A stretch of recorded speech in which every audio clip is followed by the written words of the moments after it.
Bueno, buenas noches. Qué bueno estar con ustedes una vez más, un lunes. Y hemos tenido las clases que tienen que ver con la continuación del curso de teología, ¿no? Entonces, mirábamos la vez pasada la situación de la creación, que esto es lo que llevamos, y la semana pasada veíamos la doctrina de la providencia, que es cómo interactúa Dios con el mundo y mirábamos conceptos interesantes como el deísmo, el teísmo clásico, el teísmo abierto, mirábamos por último, ¿no? Y son ideas que, bueno, están ahí.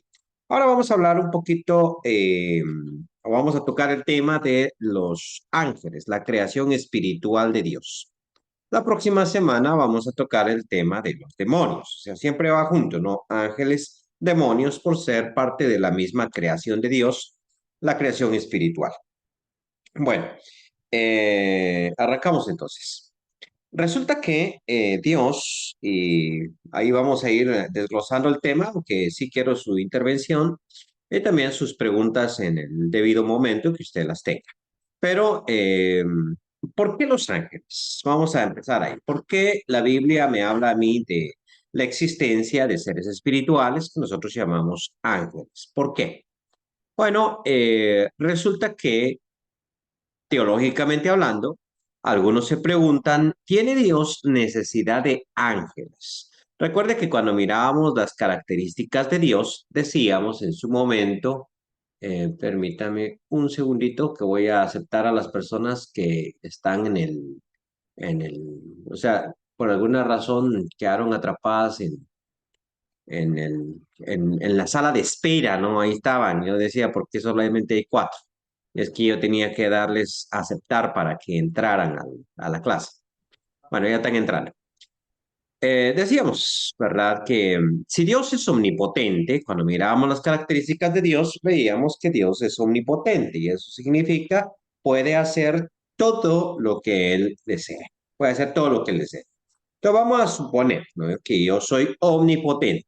¿Ah? O sea, todo lo que yo deseo se hace realidad.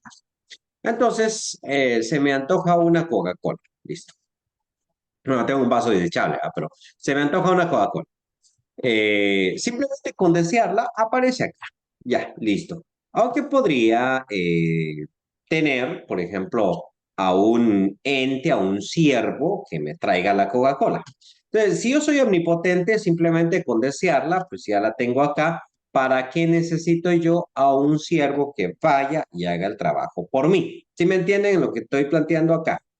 Digamos, si yo solo con pensar algo, ese algo se hace realidad, ¿para qué necesito yo a un ángel que haga mis acciones? ¿No? Porque cuando nosotros hablamos de ángeles, los ángeles son espíritus que hacen lo que Dios quiere, o sea, son mensajeros que hacen lo que Dios quiere. Entonces, una vez más, la omnipotencia de Dios echa por tierra la existencia de los ángeles. Y entonces por eso es que muchos teólogos modernos no creen en ángeles porque dicen, mira, creer en ángeles es creer en algo innecesario, es decir, no hay necesidad de ello, puesto que Dios es omnipotente. Bueno, se me entiende el argumento. Ahora, ¿por qué los ángeles existen? Vamos a responder a ese argumento que se planteó sobre la omnipotencia de Dios. Resulta que también cuando veíamos la naturaleza de Dios, veíamos que Dios tiene dos características casi contrarias. Por una parte, Él es omnipresente, pero por otra, Él es trascendente. O sea, por una parte, Él es inmanente, por otra, Él es trascendente. Y trascendente significa que se encuentra en otra esfera, o sea, está más allá de lo que nosotros podemos concebir como realidad. O sea, se encuentra mucho más allá. Y él, pues, no interviene en los asuntos humanos de manera directa. Y eso se ve en la Biblia todo el tiempo. Dios, siendo trascendente, está en otro espacio. Sin embargo, él se relaciona con el ser humano, pero siempre necesita agentes intermedios para relacionarse. Ya, porque este mundo, como dicen los árabes, este mundo de materia, pues es demasiado corrupto, demasiado inmundo como para que Dios se mezcle. Entonces, ahora sí, Dios es trascendente, pero tiene ciertos seres intermedios para realizar su voluntad. ¿Ok? Sí, me estoy explicando, es la idea de los ángeles. ¿Alguna pregunta hasta el momento? Bueno, en principio, los ángeles aparecen ahí por toda la Biblia, en el Antiguo Testamento y en el Nuevo Testamento, y en el Antiguo Testamento se va a utilizar el hebreo malak para hablar de ángel, y en el Nuevo Testamento se va a utilizar la palabra griega ángelos. Malak en hebreo, ángelos en griego. Tienen el mismo significado, quiere decir simplemente mensajeros. El mismo término, tanto en hebreo como en griego, se utilizaba para seres espirituales como para seres humanos, de carne y hueso, así como nosotros. Por ejemplo, tal vez ustedes han leído allá en Primero de Reyes, capítulo 19, en que Jezabel envía a un mensajero a decirle a Elías, así me hagan los dioses y aún me añadan si mañana yo no te tengo como a uno de estos profetas que Elías había matado en el Monte Carmelo. Si usted se acuerda de eso, dice envió a un mensajero. En hebreo, ahí aparece la palabra malak, que es la que se traduce por ángel en muchos textos. Aquí quiero explicar una cosita así de pasada nada más. Cuando nosotros hablamos del lenguaje original y en cierto sentido criticamos las traducciones, no crean ustedes que eso quiere decir que yo estoy en contra de una traducción o en contra de la Reina Valera, lejos esté de mí eso. Simplemente que hay ciertas cosas que los traductores hacen y entonces uno se pierde a veces por el traductor. Por ejemplo, aquí el traductor decidió que no iba a poner la palabra ángel, sino que iba a poner la palabra mensajero, porque malak quiere decir eso, quiere decir un mensajero, que puede ser un ser espiritual, cual puede no serlo. Entonces, aparece en el Antiguo Testamento y cada vez que el traductor piensa, uy, aquí estamos hablando de un ser espiritual, sobrehumano, no humano, entonces va a poner ángel. Pero cuando dice, no, aquí estamos hablando de un simple mensajero humano, pues pone mensajero. Lo mismo pasa con la palabra ángelos, de donde viene nuestra palabra ángel más literalmente en el Nuevo Testamento. Ángelos es griego y se utiliza para ángeles. O sea, siempre que habla de un ángel aparece la palabra ángelos. Pero también se utiliza para simples mensajeros humanos. Como es el caso, por ejemplo, de cuando Juan el Bautista está en la cárcel y envía a mensajeros a preguntarle a Jesús, ¿eres tú el que ha de venir o esperamos a otro? Lucas capítulo 7. En esa instancia se aparece la palabra ángelos, o sea, o angeloi ahí, ¿no? Mandó mensajeros, ¿no? Para que le preguntaran a Jesús. Entonces, usted dice, ok, la palabra ángel entonces quiere decir humano en varios textos, sí. Y eso es también interesante cuando uno analiza el libro de Apocalipsis y Jesús empieza a decir al ángel en la iglesia en tal lugar, escribe, ¿no? Al ángel en la iglesia en este otro lugar, escribe. Entonces, siempre surge la pregunta, ¿de quién está hablando ahí cuando habla de ángeles? ¿De quién está hablando realmente? O sea que los ángeles están a cargo de la iglesia, y no necesariamente, sino que simplemente la palabra ángelos que se utiliza para ángel en el Nuevo Testamento puede hacer referencia a una persona común y corriente y también a un ángel. Pongo otro ejemplo. En 1 Corintios capítulo 11, el apóstol le dice a los corintios o a las corintias que deben usar velo, ¿no? Y luego entonces, dentro de la discusión, dice que eso es importante por causa de los ángeles. Muy bien, entonces, ¿por qué por causa de los ángeles? Bueno, no necesariamente me está hablando a mí de seres espirituales que están en el culto en la iglesia, porque es una de las interpretaciones. También me puede estar hablando a mí de simples personas que visitaban de otras congregaciones o habían sido enviados. Recuerde que para un evento o cualquier cosa que tuviera la iglesia, pues no podía mandar un WhatsApp, no podía mandar una carta, no podía hacer cosas. Pero generalmente enviaba un mensajero, llevaba el mensaje y daba la información. Y esta persona pues estaba allí y por causa de esos ángeles la iglesia tenía que tener unanimidad. Ok. Entonces, los misterios son más sencillos de los que a veces uno considera, ¿no? Entonces, ángel quiere decir simple y sencillamente mensajero. Pero ahora sí, brincándonos la parte humana de que ángelos y que malak se utiliza para individuos, vamos a hablar de los seres que no son humanos, de los seres que están entre Dios y los humanos, o que tienen acceso a Dios directamente. En la historia de la iglesia, o sea, en la historia del pensamiento cristiano, al principio sí se le dio mucha importancia a los ángeles. De hecho, en el siglo segundo hay un escritor que se llama Justino Mártir, y Justino Mártir dice que ellos, o sea, él está hablando de él y su pueblo, su gente, que obviamente son cristianos de aquella época, veneraban, honraban y hasta utiliza la palabra proskuneo, o sea, la palabra para adorar a los ángeles. O sea, había cierto culto a los ángeles en la iglesia primitiva.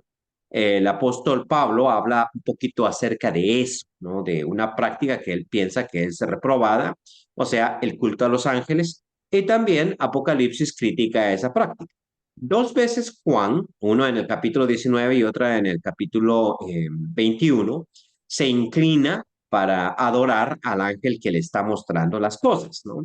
Y el ángel en ambas ocasiones le dice, no te inclines, no te postres, porque yo soy un consiervo tuyo, ¿no? Adora a Dios. Entonces, claro, si eso aparece en Apocalipsis, es porque la gente de esa época, en cierto sentido, tendía a adorar a los ángeles. Y claro, se le prestó mucha atención al tema de los ángeles. Sobre todo más adelante se escribió un libro eh, escrito por un tal Dionisio el Areopagita, ¿no? Si ustedes recuerdan, en cómo se llama este, en Atenas había una cosa que se llamaba el areópago.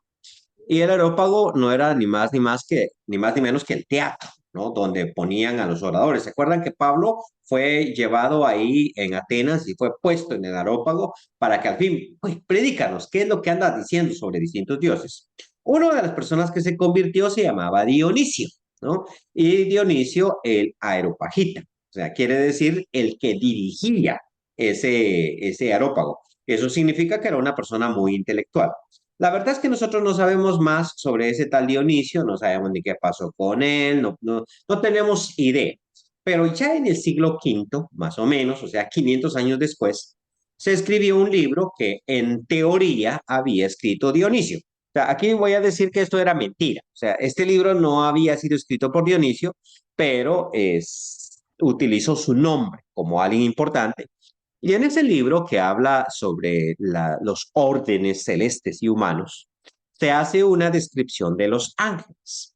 Se dice, por ejemplo, que hay 9 tipos distintos de ángeles. Borrón, cuéntanos. Paréntesis.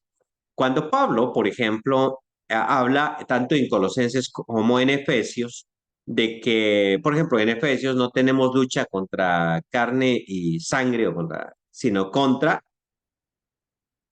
principados, potestades, ¿no? Gobernadores de las tinieblas en las regiones celestes. Entonces, ¿por qué dice principados? ¿Por qué dice potestades? ¿No? Luego, por ejemplo, en Colosenses dice que todo fue creado por medio de él y para él, sean tronos, sean dominios, sean principados, todo fue creado por él y para él. Pero ahí menciona los tronos. Entonces, a partir de allí, los intérpretes bíblicos se hacen la pregunta, ¿qué quería decir Pablo con no tenemos lucha contra carne y sangre, sino contra principados, contra potestades, contra huestes espirituales de maldad?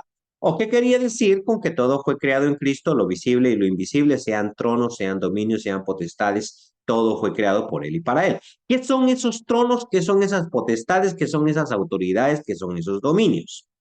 Y la respuesta más plausible es que esas cosas o esos entes son ángeles, ¿sí? Que Pablo simplemente está utilizando términos, nombres que esos ángeles tienen, no nombres personales. Sí, en la Biblia solo tenemos un par de ángeles, Gabriel y Miguel, ¿no? Pero en la Biblia católica también está Rafael, Uriel y son 7 ángeles. O sea, ya se extiende un poquito más el número. Entonces, cuando hablamos de tronos, principados, potestades, no estamos hablando de nombres propios de ángeles, sino de su rol, de su característica, de lo que ellos hacen. Muy bien. Entonces, eso es lo que la Biblia me dice a mí. O sea, la Biblia solo me menciona los nombres, tronos, dominios, potestades, ya, principados, pero no me dice qué hacen, cuál es la diferencia, cuáles son las acciones, en qué se diferencia un querubín de un serafín, etcétera. Entonces, no me dice absolutamente nada de eso.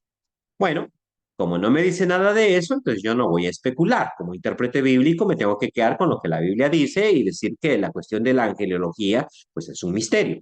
Pero resulta que este tal Dionisio del Areopagita, del que estoy hablando ahorita, escribió este libro donde hizo una descripción muy detallada de cómo están las órdenes de los ángeles. Y él postuló que hay tres órdenes diferentes y en cada, o tres esferas diferentes, y en cada esfera hay una serie de tres ángeles. Él postuló que en el centro de todo el universo, de todo cuanto hay, pues estaba Dios. Dios es el centro. Y muy cerquita de Dios, entonces él colocó a tres tipos de ángeles, los que están ahí pegaditos a Dios, que son los tronos, los querubines y los serafines. Bueno, los tres se mencionan en la Biblia, ¿no? En el Antiguo Testamento se menciona a los serafines, en el caso de Ezequiel, también se menciona a los querubines, en el caso de Isaías. Entonces se mencionan estos ángeles, ¿no? ¿Qué son? Bueno, nosotros no lo sabemos, pero los querubines aparecen. A Satanás se le llama querubín. Ustedes saben, o querubín, ¿no? Y también aparece un querubín allá en Génesis capítulo 4, cuando el ser humano es expulsado, ¿no?, del huerto del Edén. Capítulo 3, en Génesis capítulo 3, el ser humano es expulsado del huerto del Edén y entonces hay una espada que revolotea guardando la entrada al huerto y hay dos querubines parados ahí que no permiten el ingreso del ser humano una vez más al paraíso, al huerto del Edén. Aparecen los querubines. También aparecen más adelante en imagen en el arca del pacto. Usted se acuerda que en el santuario de Dios, en el lugar santísimo, se encontraba el arca del pacto.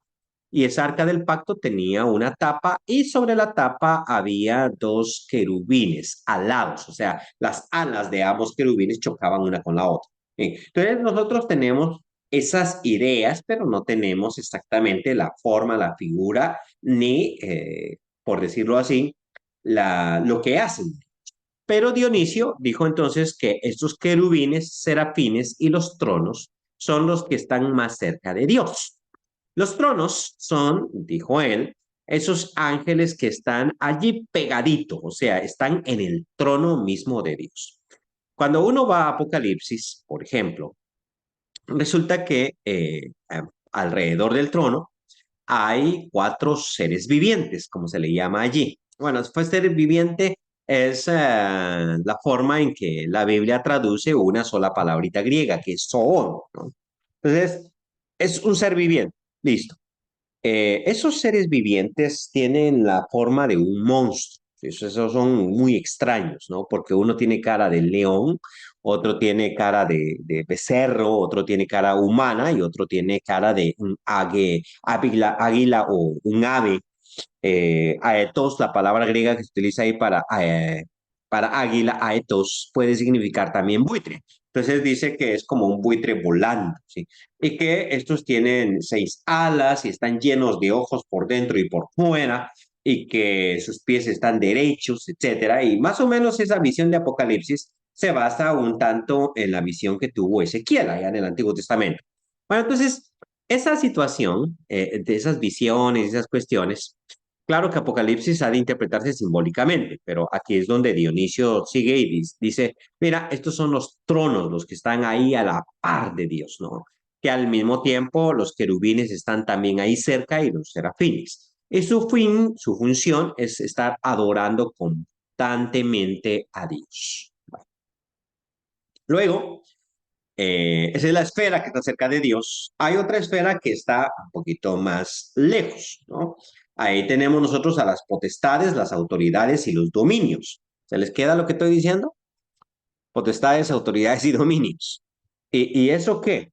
Bueno, resulta que en el mundo material hay, por decirlo así, fenómenos naturales, ¿no? Digamos, fenómenos naturales, tormentas, ciclones, qué sé yo. Y entonces hay espíritus encargados de eso. Para los que les gustaban los X-Men, es como que Tormenta se llamaba una de las muchachas ahí. Esa es como que la idea, ¿sí? Es decir, son ángeles encargados precisamente de ese rol de manejar todo el orden natural. O sea, aquí nada se mueve. Va a poner un caso. Si, por ejemplo, el sol tiene que girar o el sol tiene que salir, la Tierra tiene que moverse, pues para lo que nosotros consideramos que es una ley física, que hasta el momento, lo siento, y yo sé yo sé que a veces yo parezco un no científico, pero hay cuestiones que la ciencia no entiende y no logra explicar, solo sabe que sucede. Por ejemplo, ¿por qué la Tierra gira alrededor del Sol? ¿Por qué no está estática? ¿Por qué? Porque no está quieta. Entonces, ¿qué fuerza hace que gire? No lo sabemos, ya, no lo sabemos. Claro que si usted acaba de decir, sí, se llama la fuerza de la gravedad. No, sí, claro, la fuerza de la gravedad. Pero realmente la fuerza de la gravedad es un nombre que uno utiliza, que Newton lo utilizó, uno utiliza ese nombre para nombrar al fenómeno que uno está observando. Pero de ahí a que uno sepa por qué sucede, no tenemos idea. Los físicos hoy en día dicen que los planetas están en caída libre y que eso es porque el Sol deforma el espacio-tiempo y los planetas simplemente están estáticos en un espacio-tiempo deformado y pues, entonces tienen la apariencia de que están girando alrededor del Sol. Eso es lo que ellos dicen. Entonces, con lo que yo les estoy diciendo es que hay un total misterio todavía hoy en día, ¿no? Sobre eso. Bueno, en la época de Dionisio el misterio era más grande, porque él no tenía ni idea de por qué salía el sol, por qué venía una tormenta, por qué sucedía lo que sucedía. Entonces él supuso que estos potestades, autoridades y dominios están encargados precisamente de que funcione el universo tal y cual este funciona, ¿no? Y luego, en el orden más bajo, es decir, ya ligando con los seres humanos, están los principados, los arcángeles y los ángeles comunes y corrientes. ¿Bien? Bueno, eso fue lo que Dionisio dijo. Ahí están los arcángeles, que son ahí están los ángeles, que es el estrato más bajo. Entonces, los ángeles, pues es un espíritu sencillo ahí que mantiene siempre en contacto con los seres humanos. Y luego los arcángeles, pues son los capitanes de estos ángeles. Y más arribita están los principados, que podríamos decir, son como decir los capitanes de capitanes, los generales, para que me entiendan en el lenguaje militar de que estamos hablando. Bueno, entonces Dionisio hace una descripción interesante que yo simplemente les presento acá. Más adelante en Historia de la Iglesia, más adelante de Dionisio, si no tienen alguna pregunta hasta este momento, aparece este teólogo medieval muy importante que se llamó Tomás de Aquino. Entonces, Tomás de Aquino hace todo un tratado enorme en que trata 118 puntos sobre los ángeles. Tomás de Aquino fue por decirlo así, el teólogo que más trató el tema de los ángeles y por eso es que él lleva el sobrenombre de Doctor Angélicos, o sea, Doctor Angélicos, porque él hablaba mucho de los ángeles. Dentro de las cosas que Tomás de Aquino introdujo en el pensamiento cristiano está el del ángel de la guardia. Tal vez ustedes han visto esas ideas, ¿no? El ángel de la guardia, que es como con forma femenina, que va ahí protegiendo un par de niñitos que van sobre un puente. Bueno, Tomás de Aquino fue el que propuso esa idea, bastante especulativa, pero con raíces neotestamentarias. Jesús dijo, por ejemplo, cuidado que no menosprecies a uno de estos pequeñitos porque sus ángeles, os digo que sus ángeles ven el rostro de mi Padre que está en los cielos. Entonces, ¿qué quiso decir con eso? Dejémoselo al exégesis. Pero Tomás de Aquino dijo, ay, eso lo que quiere decir es que cada uno de nosotros tiene un ángel específico que le es asignado al nacimiento. Entonces, cuando Selvin nació, Dios agarró un ángel y le dijo, vaya, acompañe a este muchachito y cuídelo por el resto de su vida. ¿Sí? Entonces a ese le vamos a llamar el ángel de la guarda. Textos que fundamentó, pues el que les acabo de mencionar, y también el hecho de que se habla de el ángel de Pedro, ¿no? Que hay un ángel que lo saca de la cárcel, hay un ángel encargado de él. Entonces, oh, ese es también el ángel de la guardia, ¿te das cuenta? Esa es la idea.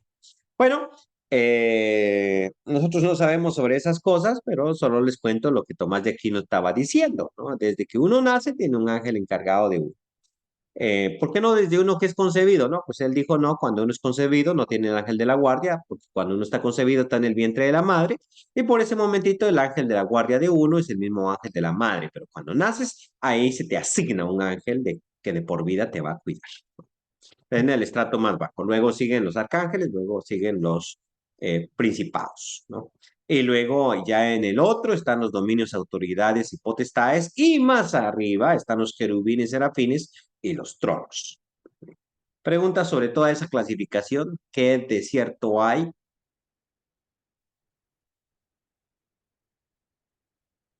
Bueno, Profesor, sí, sería hermano. reconocido entonces que Pablo, al hablar de tronos, potestades, está refiriéndose a ángeles, es Sí, correcto, o sea, estamos de acuerdo con lo que escribió Dionisio, le estamos dando la razón ok, extrabíblicamente.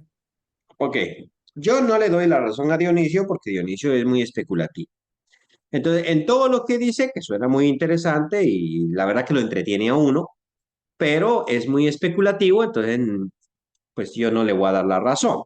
Sí, tampoco la voy a negar, simplemente hace toda una especulación. Entonces no le voy a dar la razón. Pero en el punto focal, en el punto fundamental, de que cuando Pablo habla de los principados, potestades, por ejemplo, si nosotros leemos ese pasaje que se encuentra en, déjeme un momentito, en Colosenses capítulo 1,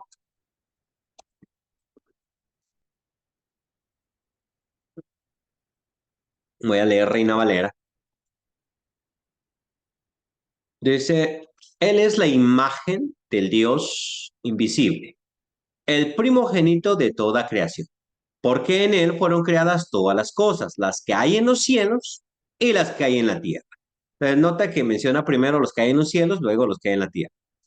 Visibles e invisibles, sean tronos, sean dominios, sean principados, sean potestades, todo fue creado por medio de Él y para Él. Entonces, claro, en este momentito, nosotros, ahorita que estaba leyendo, ustedes dejaron de ver mi imagen o si siguieron viendo mi imagen.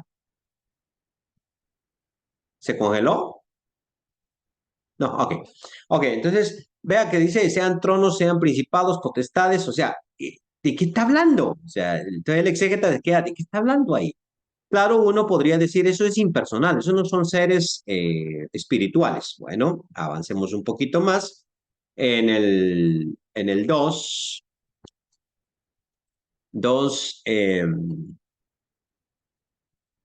déjeme ver, dice 2:13, voy a leer. Y a vosotros, estando muertos en pecados y en la incircuncisión de vuestra carne, os dio vida juntamente con él, perdonándoos todos los pecados, anulando el acta de los decretos que había contra nosotros, que nos era contraria, quitándola de en medio y clavándola en la cruz. Y despojando a los principados y a las potestades, los exhibió públicamente, triunfando sobre ellos en la cruz. Bueno, entonces ahí tenemos el otro caso, porque ay, Jesucristo con su muerte y su resurrección despojó a los principados y a las potestades. ¿De qué está hablando? Pues está hablando una vez más de seres espirituales, ¿no? Y el último texto, que lo tenemos muy bien de memoria, no tenemos lucha contra carne y sangre, sino contra principados, potestades. Bueno, ¿cómo es lo que lo dice? Eso está en Efesios capítulo 6, ¿cierto? Alguien que me lo lee. Capítulo 6, versículo 2.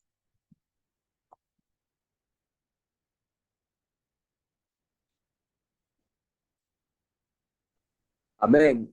Dice Amén. así, porque no tenemos lucha contra sangre y carne, sino contra principados, contra potestades, contra los gobernadores de las tinieblas de este siglo, contra huestes espirituales de maldad en las regiones celestes. Muy bien. Entonces, desde que arranca diciendo que no tenemos lucha contra sangre y carne, automáticamente lo que va a mencionar después, potestades, tronos, todo eso, son espíritus. Entonces, en ese puntito, yo sí le doy la razón. O sea, ahí está hablando de espíritus. Ya en la clasificación, en el trabajo de cada uno de ellos, yo digo, está siendo especulativo. Así contesto a la pregunta. Muy bien. Aquí resulta que son malos, ¿cierto? La próxima semana hablaremos de los demonios. Ahí hay mucho interesante. Vamos a meter el libro de Enoch. Pero hablando un poquito de los demonios, obviamente el demonio es simplemente un ángel, pues que se hace malo, ¿sí? Y entonces la teoría es que el mismo rango que tenía es el rango que ocupa. Ya, va a poner el caso, sí. Yo no sé si ustedes sabían o no que estos carteles de narcos contratan generalmente o hacen ejércitos con exmilitares. Por ejemplo, el caso de los Zetas, ¿no? Los Zetas son simples exmilitares que se volvieron narcotraficantes. ¿Sí sabían eso, no? Y como son militares, tienen entrenamiento militar y también tienen una estructura militar. Pues, ¿qué pasa si yo era general? Pues que era general del ejército mexicano, pero ahora soy general de los Zetas. ¿Qué pasa si yo solamente era teniente? Pues teniente del ejército mexicano, pero ahora soy teniente de los Zetas. O sea, el mismo rol que ocupaba en el ejército es el mismo rol que va a ocupar en la otra orden. Entonces, por eso aquí me habla de principados, potestades, porque si una potestad, que es un ángel bueno, se convierte en malo, no deja de ser potestad, sino que sigue siendo potestad porque ese es su rango, esa es su forma, esa es su naturaleza. ¿Sí me explico? Por eso es que tenemos lucha contra eso. Bueno, ¿alguna otra pregunta? Bueno, ¿qué son los ángeles? Son espíritus. Muy bien, son espíritus, pero que en determinado momento pueden tomar forma humana. O sea, generalmente cuando se les describe en la Biblia, se les escribe con forma de varón. Nunca aparece una ángela, por ponerlo en estos términos. Siempre son en forma de varón. Entonces, claro, en determinado momento aparecen con esa forma, que parecieran humanos. Estoy ahorita en mente con los ángeles que aparecieron en la casa de Lot, que aparecieron en Sodoma y Gomorra. ¿Qué diferencia había entre ellos y un varón común y corriente? Ninguna, puesto que los habitantes de Sodoma pensaron que eran humanos. O sea, ellos los vieron y no vieron nada fantástico en ellos. Simplemente les pareció que eran extranjeros que habían llegado a su tierra, ¿no? Que habían aparecido ahí. Entonces, no miraron ellos nada fantástico, querían cohabitar con ellos. Sin embargo, cuando nosotros los encontramos en otras partes de la Biblia, aparecen, por ejemplo, aquellos dos, de acuerdo al Evangelio de Juan, aquellos dos ángeles que están dentro de la tumba, o el caso también de Marcos. Yo creo que varios evangelios narran esta situación, Mateo también narra esta situación de que en la tumba habían dos varones y que sus vestiduras eran resplandecientes. Entonces yo que aquí quiero hacer alusión a que los que aparecen en Sodoma no tienen vestiduras resplandecientes, eso no aparece, comunes y corrientes. Pero los que aparecen ya en el caso del Evangelio tienen vestiduras resplandecientes, son jóvenes.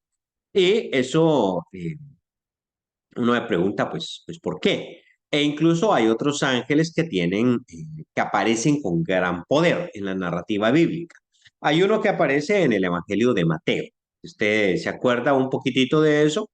Tiene un gran poder y no sé cuántos de ustedes fueron capaces de ver Dragon Ball Z. Báteme la mano. ¿Quién fueron aficionados de Goku?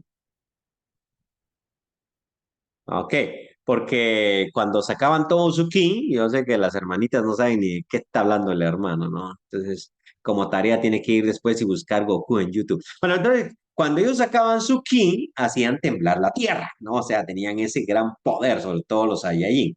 Ahora yo quiero que vayan ustedes y vean con esto en mente el caso de el Evangelio de Mateo.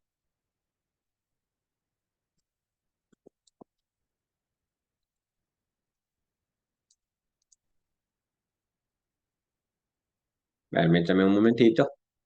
El Evangelio de Mateo. Dice, versículo 1, capítulo 28, versículo 1 de Mateo. Pasado el día de reposo, al amanecer del primer día de la semana, vinieron María Magdalena y la otra María a ver el sepulcro. Y hubo un gran terremoto, porque un ángel del Señor descendió del cielo y llegando removió la piedra y se sentó sobre ella. Su aspecto era como el relámpago y su vestido blanco como la nieve.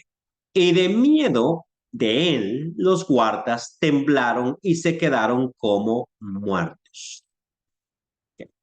Dejémoslo ahí. A mí me ha llamado la atención este ángel, ¿sí? Porque despliega todo ese poder. O sea, aquí me dice que hubo un terremoto, ¿cierto? Empecemos con la idea del terremoto, o sea, está temblando la tierra. Pero la Biblia me dice que hay una razón de ese terremoto, es decir, no es un terremoto y curiosamente baja el ángel, sino que dice hubo un terremoto porque un ángel del Señor descendió.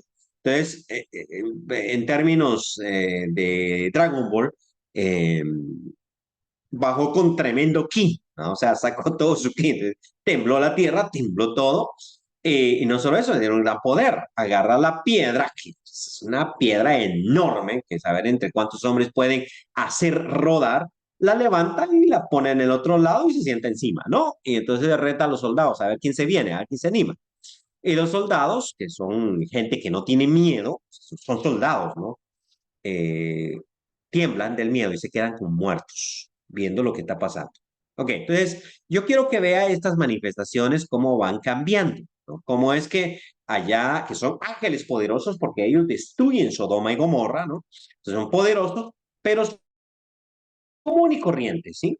Los confunden con seres humanos. Sin embargo, este del capítulo 28 de Mateo no se confunde con ser humano. O sea, este es muy distinto.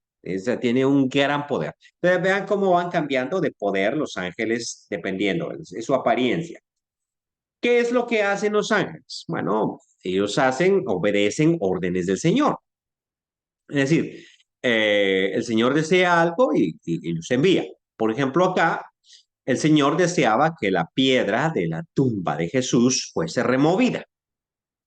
Y quiero explicar que exegéticamente hablando, la piedra no fue removida para que Jesús saliera. O sea, Jesús resucitó y él no necesitaba que esa piedra se removiera, pasar paredes, ¿no? Él podía aparecer y desaparecer. Entonces no necesitaba eso. Realmente se removió para que las mujeres pudieran tener acceso a la tumba de Jesús. O sea, las mujeres tienen que venir, tienen que entrar y el ángel remueve la piedra. Entonces Dios, viene la pregunta, si Dios es omnipotente, no compensar, la piedra desaparece o se remueve, hace eso, pues ya se quita. La respuesta es no. Él utiliza a un ángel, siempre. Hay alguien que lo utiliza. Pero hay veces en la Biblia en que algo sucede, un fenómeno sucede y no necesariamente es un ángel. Bueno, no necesariamente no significa no es un ángel. O el hecho de que usted no lo mire no significa no es un ángel porque los ángeles también tienden a ser invisibles en la Biblia. Ayúdenme, ¿en qué caso tenemos un ángel invisible?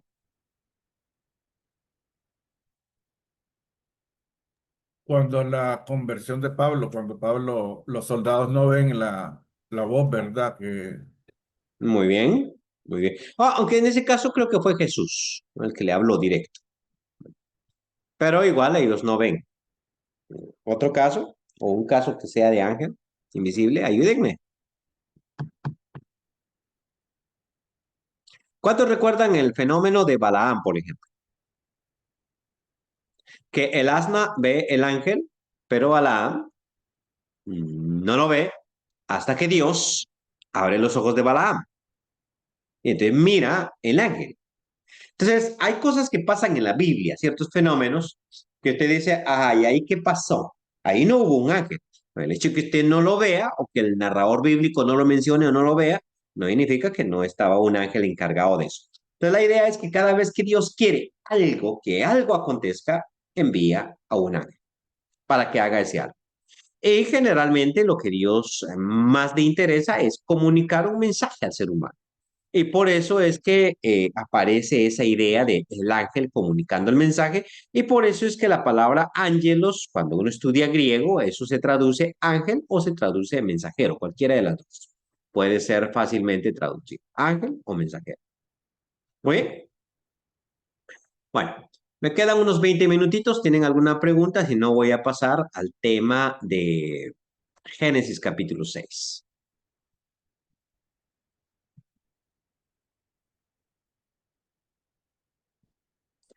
Pasemos a Génesis capítulo 6. Muy bien. Resulta que, hablando de los ángeles, estos son de los dos misterios, déjenme dedicarle 10 minutos a esto. En Génesis capítulo 6, vamos a leerlo un poquito mejor. Yo mejor lo leo aquí en la Biblia. Me dice a mí, el Reina Valera.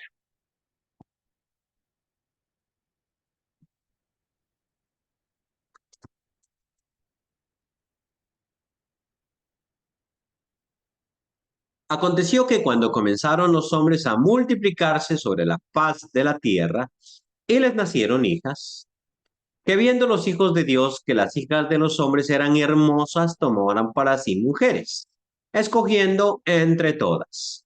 Y dijo Jehová, no contenderá mi espíritu con el hombre para siempre, porque ciertamente él es carne, mas serán sus días 120 años.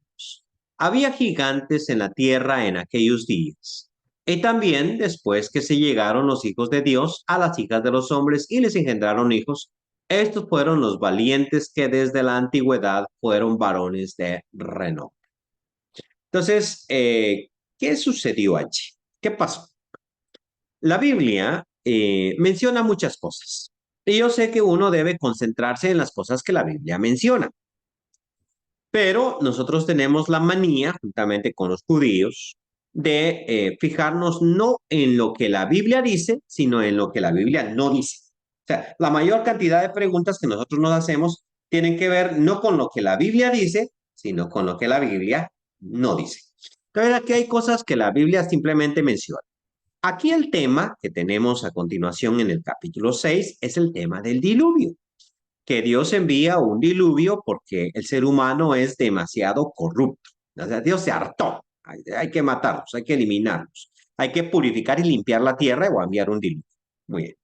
Y entonces, dentro de esa introducción al diluvio está insertado este pasaje.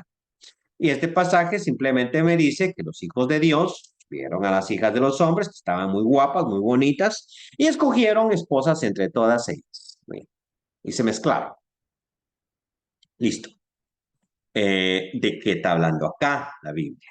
Entonces, aparece un libro que vamos a citar mucho la semana próxima, es el libro de Enoch, ¿no? Entonces, el libro de Enoch especula y dice, mira, aquí realmente está hablando de ángeles. O sea, los hijos de Dios son ángeles que se mezclaron con las hijas de los hombres, ¿no? Entonces, y ahí nacieron unos seres monstruosos que el libro de Enoch presenta como más o menos de 3.000 pies de altura, o sea, altísimos, ¿no? Para que se ubiquen más o menos, estamos hablando de más o menos como 1 kilómetro de alto, es enorme, ¿no? Y que estos seres que eran híbridos, mezcla de hombres y de ángeles, devoraban a los seres humanos y causaban mucho dolor, ¿no? Mucha situación, mucho problema.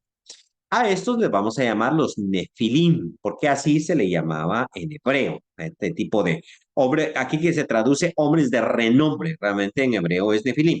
La Biblia de Jerusalén es la versión más literal con respecto a eso, déjeme ver si me la ubico para leerla.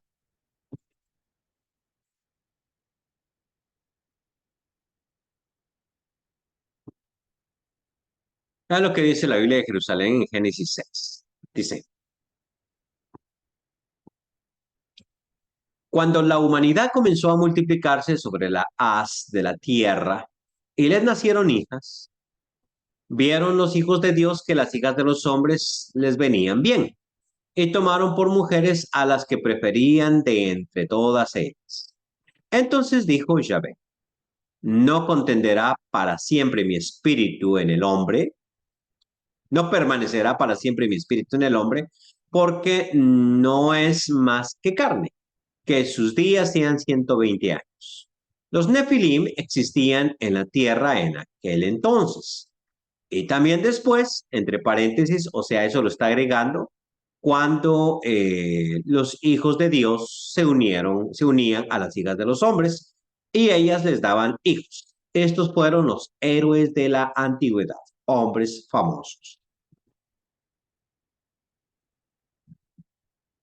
Entonces, vean cómo estos Nefilim, por decirlo así, son un total misterio aquí dentro de este texto. Vale. Entonces, la interpretación tradicional del judaísmo de la época del Nuevo Testamento era esa, que estos hijos de Dios eran ángeles que de alguna forma habían cohabitado sexualmente con las mujeres y que debido a eso, pues nacieron hombres gigantes. Entonces, la idea aquí es que los ángeles son de género masculino, si usted se fija lo que está diciendo. Segundo, que pueden ellos en determinado momento tener relaciones sexuales con las mujeres. Y tercero, que pueden ellos engendrar hijos, no solo tener sexo, también engendrar hijos. Y cuarto, que sí son atraídos, ¿no? O sea, decíamos que son atraídos. De hecho, esta es la razón por la cual muchas iglesias utilizan velo en las mujeres, porque suponen ellos que, como hay en 1 Corintios capítulo 11, dice que la mujer debe usar velo por causa de los ángeles, entonces suponen ellos que es que a los ángeles les gusta el cabello de la mujer y los excita sexualmente. Como hagan el culto, entonces es como que yo le diga, hermana, no use minifalda por causa de los débiles, sexualmente hablando, los hombres, porque usted tienta al varón cuando usted se pone muy sexy. Entonces es la misma idea que utilizan ellos, mira, cúbrete la cabeza porque el cabello de la mujer es algo muy sexy para el ángel. Problemas con esta interpretación, problemas con esta teoría. El problema más grande, creo yo, es que los ángeles son espíritus. Al ser los ángeles, perdón, espíritus, tenemos un serio problema a la hora de hacerlos demasiado humanos. Es decir, ¿cómo un ser espiritual puede tener relaciones con una mujer, embarazarla y de allí salir un híbrido? Eso es muy extraño.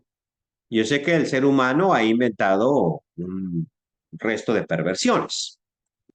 Entonces hay una cosa que se llama bestialismo. Pues usted lo sabía.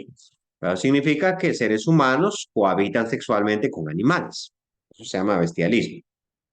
Pero por más que cohabiten con animales, seres humanos, nunca son capaces ellos de engendrar algo. A eso voy. Porque pertenecen a diferentes especies. Porque una cosa es un ser humano y otra cosa es un animal. Pero ya con un ente espiritual como un ángel, o sea, habría mucha tela que cortar. De hecho, Jesús dijo que los ángeles no se casan ni se dan en casamiento, ¿no? Entonces, ¿cómo se interpreta tradicionalmente en las iglesias de Cristo ese pasaje? Bueno, se interpreta diciendo que los hijos de los hombres son la descendencia de Caín y que los hijos de Dios son la descendencia de Set, ¿no? Que es el hijo de Adán que sobrevivió después de Abel. Entonces, ¿qué es lo que Dios pretendía? Y esto es muy coherente con el texto bíblico posterior, es que el pueblo de Dios permaneciese puro sin mezclarse. Es decir, somos hijos de Dios, no podemos mezclarnos con el mundo. ¿Y qué es lo que los hijos de Dios, en este caso la descendencia, la estirpe de Seth, hizo? Fue mezclarse con la estirpe de Caín. Y al mezclar todo, entonces la humanidad completa se llena de maldad. Y al llenarse de maldad, la humanidad completa, entonces ya no cae más que un diluvio. Y esto tiene mucha coherencia con la instrucción de la ley, porque más tarde se le prohíbe al pueblo de Israel emparentar con los vecinos. No darás tus hijas a tus hijos, ni tomarás de sus hijas para tus hijos, porque inclinarán tu corazón al mal. Entonces, como que ahí está el reflejo de lo que pasó en Génesis 6, y por eso vino el diluvio, y por eso viene la advertencia de no hacer tal cosa. Incluso en el día de hoy, yo pensaría que esa es una muy mala idea. Alguien me escribió hace algún tiempo que no contesté porque se me fue y hasta ahorita me recuerdo. ¿Qué tan malo es que uno tenga una novia del mundo? Y yo pienso que eso de tener una novia que no sea de la iglesia es una pésima idea y viceversa, ¿no? tener un novio que sea del mundo, eso es un cóctel muy bueno para terminar muy mal. Pregunta. Último tema que quiero tocar con ustedes es el tema del ángel de Jehová. ¿Qué pasa? Que en el Antiguo Testamento aparece un personaje interesante, al cual se le va a llamar ángel de Jehová. ¿Quién es ese ángel de Jehová? Porque a veces el ángel de Jehová aparece como otro ser. Es decir, dice, yo soy el ángel de Jehová y Jehová me envió, algo por el estilo. Pero a veces el ángel de Jehová habla como si fuera Jehová mismo. Entonces se pregunta, ¿quién es este ángel de Jehová? Tres hipótesis. La primera es que se trata de un ángel común y corriente, o sea, un simple ángel que el Señor envía, y como el Señor lo envía, pues el ángel de Jehová, es decir, el enviado de Jehová, el enviado del Señor, ¿no? Eh, ningún, nada que agregar. Pero si es un enviado, si es un simple ángel común y corriente, ¿por qué a veces el ángel de Jehová recibe adoración? Algo que sucede, por ejemplo, con los papás de Sansón, ¿no? Que el ángel se le aparece a la mujer y le dice va a tener un hijo. Punto. Ella le cuenta al marido y el marido le dice, ahorita no le preguntaste qué hay que hacer. ¿Cómo así? Pues sí, vamos a tener un hijo, te va a hacer santo y toda la cuestión. Entonces pregúntale qué hay que hacer, ¿no? Entonces, cuando el ángel aparece otra vez, ella llama a su marido y entonces el marido le dice, oye, ¿qué hay que hacer, no? Y el ángel refleja todo, pero en ese momentito él permite, en cierto sentido, una veneración. Y tanto así que se confunde con Dios, ¿no? Y el hombre, Manoa era su nombre, queda asustado y dice, vamos a morir porque vimos a Dios, ¿no? Y la mujer más astuta y más sabia le dice, oye, pero si nos dijo que vamos a tener un hijo, o sea, no vamos a morir ahorita. O sea, no tiene sentido morirnos porque tenemos que cumplir con algún tipo de trabajo todavía, ¿no? O sea, eso como que no tiene lógica. Pero entonces, ¿quién es este ángel de Jehová? Otros opinan que el ángel de Jehová es simplemente Jehová mismo personificado, ¿no? Que eso sucede también en el Antiguo Testamento y a eso se le va a llamar teofanía. ¿Qué es una teofanía? Es una manifestación de Dios. Es una manifestación visible, pero mediante un fenómeno que es, por decirlo así, sobrenatural, pero no físicamente coherente. A ver, digamos, ¿qué es una teofanía? Una teofanía es como la que vio Moisés en el monte Sinai, ¿sí? Entonces Moisés sube al monte, ¿listo? Porque él mira que hay una zarza.